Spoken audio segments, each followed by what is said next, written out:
My dear cuties, నేను ఈరోజు మెహందీ వేసుకున్నాను. నేను ఫస్ట్ టైం వేసుకున్నాను. మిడిల్లో నేను చిన్న డాట్ పెట్టాను ఫ్లవర్ లోపల. నేను దానికి చుట్టుపక్కల అంతా డాట్స్ పెట్టాను నాకు నచ్చినట్టుగా. మీకు నచ్చిందా? తర్వాత మా చెల్లె కూడా వేసాను, ఆమె కూడా సేమే వేసాను, కానీ కొంచెం పోయింది. కానీ మిడిల్ ఫింగర్కి హార్ట్ది నేను ఒకటి వేసాను. ఏంటిదంటే లవ్ సింబల్ రింగ్. నాకైతే ఈ ఫింగర్ కృష్ణుడికి ఇష్టం కదా అని దీనికే వేసాను. కింద ఏమో డిజైన్ లాగా డాట్స్ పెట్టాను. ఆమె ఏమో అంటుకుంటుందేమో అని అడుగుతుంది. మీకు ఈ రెండు నచ్చితే లైక్ షేర్ చేయండి.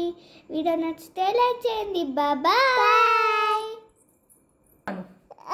బాయ్ చెప్పు. బాయ్.